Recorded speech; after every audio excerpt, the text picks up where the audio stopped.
April 21st, 1930, Easter Monday, Columbus, Ohio, 5:45 in the evening. 800 men have just finished dinner and been locked into their cells for the night at the Ohio State Penitentiary. The doors have been sealed. The keys have been returned to the guardhouse that is not near the cells, and somewhere above them, on the roof of the west block, a candle is burning in a tin of oil. They don't know it yet. In 20 minutes, they will know. Some of them will bang on their cell bars with tin cups and their bare hands and scream for a guard to come with a key. Some of them will soak their blankets in their sink water and hang them across the cell bars to keep the smoke out. Some of them will dip their heads into their toilet bowls to breathe the last inch of air near the floor.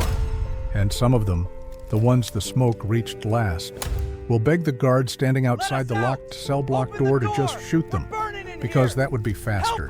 This is the story of the worst prison fire in American history, the night the guards locked the doors. And 322 men burned alive because of it, and the warden kept his job. The burning oath tells the truth about fire, every kind of fire, including the kind that burns inside a system, inside a prison administration that put 4,300 men into a building designed for 1,500. That stored the cell keys at the far end of the building from the cells, that had no sprinkler system, no fire alarm, no evacuation plan, and guards who were told, even as smoke filled the cell blocks, that releasing prisoners was too dangerous. This is not ancient history. This happened in 1930 in the capital city of Ohio, in a functioning American state prison, while the fire department was being pelted with rocks by prisoners furious that nobody was letting the burning men out of their cells. The warden was never prosecuted. He was never fired. He kept his job. His name was Preston Thomas, and he said afterward that he trusted guard common sense over formal evacuation procedures. 322 men burned to death because of that trust. This is the burning oath. We don't look away from this, not from the fire, not from the system that locked the doors. The Ohio State Penitentiary opened in October of 1834, when 189 prisoners were marched under guard along the banks of the Scioto River in Columbus, Ohio, to a partially completed stone building that would be their home. By the standards of 1834, it was considered a modern, reforming institution. By the standards of any subsequent decade, it was a hell. Cholera epidemics, riots. A virologist who injected live cancer cells into prisoners in the 1950s without their knowledge to see if they would develop tumors. An execution chamber that evolved from a gallows to an electric chair. And throughout all of it, overcrowding. Chronic, continuous, catastrophic overcrowding that the state of Ohio acknowledged, documented, studied, and did nothing to address. By 1930, the prison held nearly 3 times its designed capacity, and the administration called this normal. By November of 1929, the Ohio State Penitentiary held 4,300 prisoners. It was designed to hold 1,500. This was not a temporary spike. This was not an emergency condition that the administration was working urgently to address. This was the normal operating state of the Ohio State Penitentiary for years, running into the decade of the fire. Men were triple bunked in cells designed for one person. The corridors were crowded. The dining hall could not feed all prisoners at once. They ate in shifts. Construction was underway to expand the facility, the very construction whose scaffolding and lumber and oily rags would, on the evening of April 21, 1930, provide the fuel for the worst prison fire in American history. The overcrowding that killed 322 men was not an accident. It was a policy. They were not abstractions. They were men, armed robbers, murderers, forgers, bootleggers. This was the Prohibition era, 1930. Men who had done things. Men who had done nothing but be in the wrong place in the early years of the Great Depression, when the difference between a man who stole bread and a man who didn't could come down to how hungry his children were. They were black men and white men, segregated within the prison as the segregated America of 1930 demanded, but occupying the same burning building when the fire came. They had names. They had families who were standing outside the prison walls that night, some of them for hours, not knowing if the man inside was alive. They were human beings in a burning building. That is the only thing that matters about them in this documentary. The official explanation of how the fire started was disputed from the moment it was offered and has never been conclusively resolved. Prison officials later claimed that 3 prisoners, James Raymond, Hugh Gibbons, and Clinton Great, had intentionally placed a lit candle in a tin of paraffin oil on the roof of the West Block as part of a planned escape attempt. They intended the fire to erupt while prisoners were still in the dining hall, creating enough confusion for them to slip away in the chaos. The candle burned slower than they expected. The fire did not erupt until after the prisoners had returned from dinner and been locked back in their cells. Raymond and Great later hanged themselves in their cells in what officials ruled suicides. Gibbons was convicted of second-degree murder. Many at the time, and many historians since, have suspected that the confessions were coerced, that the prison administration needed someone to blame, and found 3 men to provide that blame. The fire that killed 322 people began, by whichever account, with a candle in oily rags on a rooftop. Everything else that made it kill 322 people was already in place long before the match was struck. At approximately 5:30 p.m. on April 21, 1930, the Ohio State Penitentiary's prisoners finished dinner and were returned to their cells for the evening lockdown. This was the routine. Every evening, the men went back to their cells, the guards locked the doors, and the keys were returned to the guardhouse. The guardhouse was not adjacent to the cells. The keys that would open the cells of 800 men in the West Block were not in the West Block. This was not unusual. This was how the Ohio State Penitentiary operated every single day. On most days, it was simply a matter of institutional inconvenience. On April 21, 1930, it was a death sentence for 322 men. The first prisoners smelled smoke at approximately 5:45 p.m.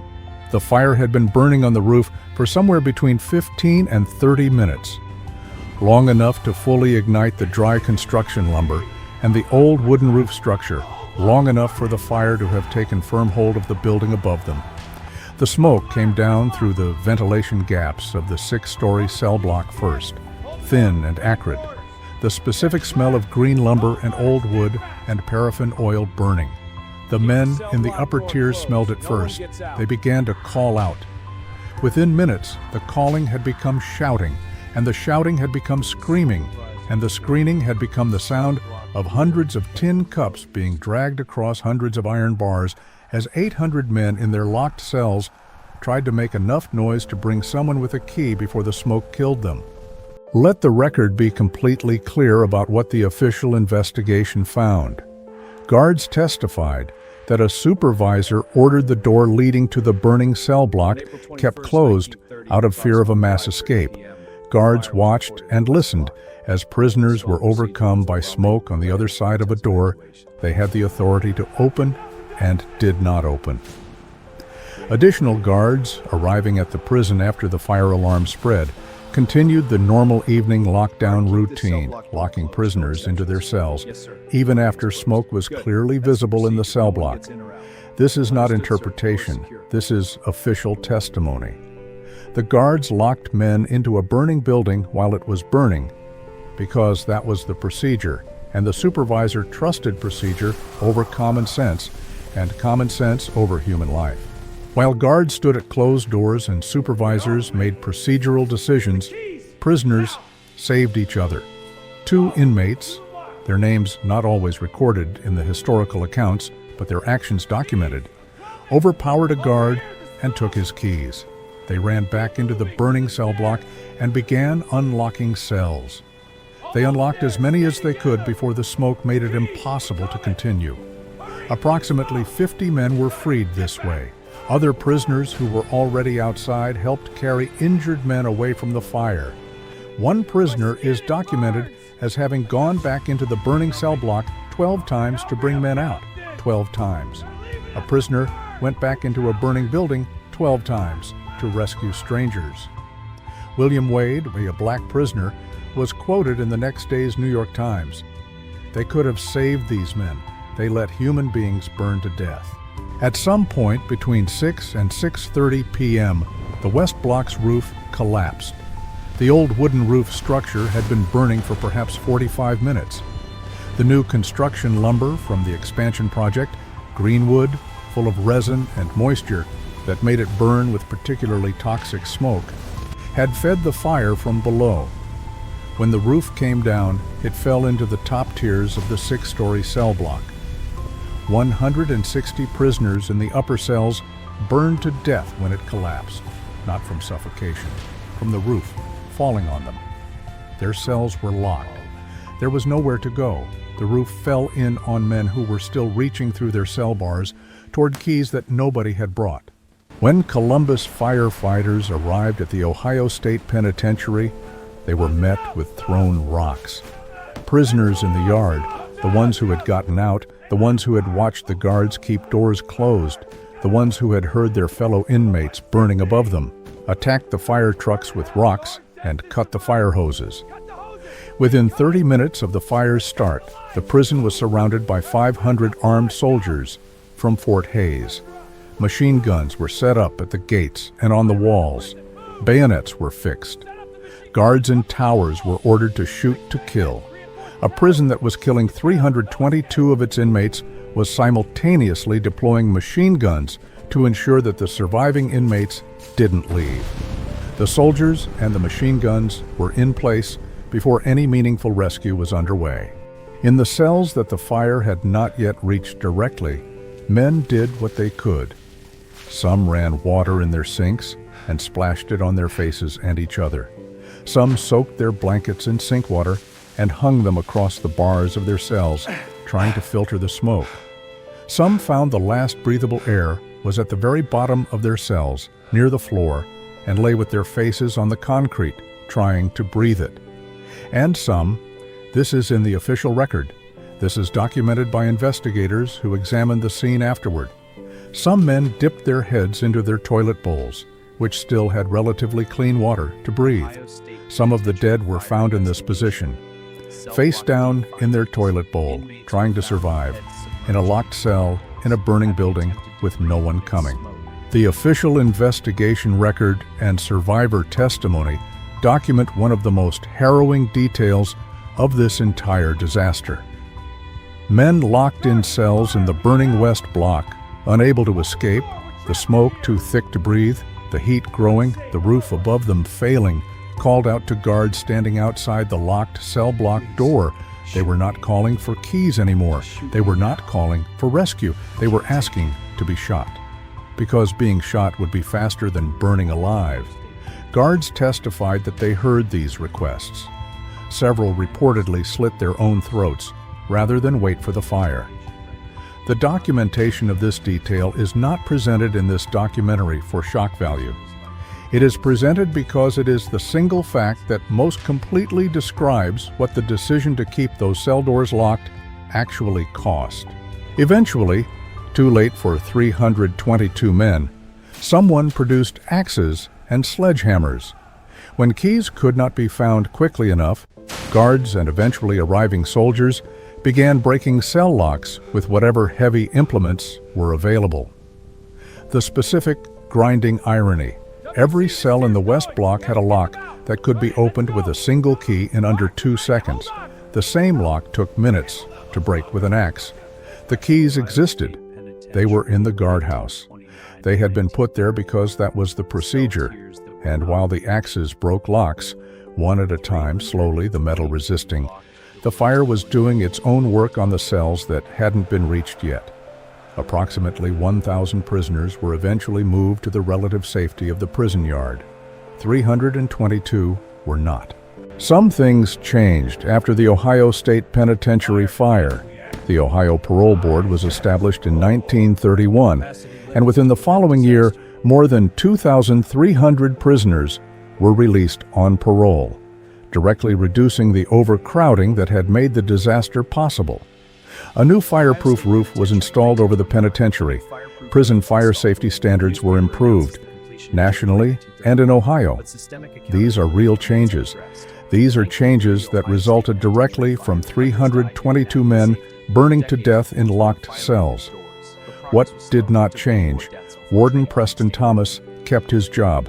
No guard was prosecuted for keeping cell doors closed while men burned behind them. The state of Ohio has never placed a historical marker on the site where the disaster occurred. The worst prison fire in American history happened 95 years ago, and the ground where it happened has a hockey arena on it and no sign acknowledging what took place there. On April 22, 1930, the New York Times ran coverage of the Ohio State Penitentiary fire. In that coverage, a prisoner named William Wade, described in the Times as a big Negro prisoner in the specific, dehumanizing language of 1930 American newspaper reporting, gave a quote that stands 95 years later as the clearest and most complete summary of what happened the night before. "They could have saved these men," William Wade said. "They let human beings burn to death." 9 words. That is the entire documentary. 9 words from a man whose name was considered a physical description in the newspaper that printed his testimony. The Ohio State Penitentiary fire of 1930 is the deadliest prison fire in American history. 322 men burned to death in locked cells while guards debated whether releasing them constituted too great a risk of escape. The warden, who trusted common sense over procedure, kept his job. The site where it happened has a hockey arena on it. There is no historical marker. The burning oath is telling you this story because fire tells the truth. And the truth this fire tells is that the value a society places on human life can be measured precisely by the decisions its institutions make when that life is threatened. In 1930, in Columbus, Ohio, at the Ohio State Penitentiary, those decisions produced 322 dead men. Their names are in the official record. Their cause of death is in the official record. What is not in the official record, what has never been in any official record, is an acknowledgement that what happened to them was wrong and that it was preventable and that it must never happen again. This documentary is that acknowledgement. Subscribe. Remember the Ohio State Penitentiary. Say their names. 322 men, 1 building, 1 night. Every single death preventable. If you learned something from this documentary, if this story made you angry, if it made you feel something, share it. Because the only memorial these men have ever received is people like you, refusing to let it be forgotten. We find the fire's history buried.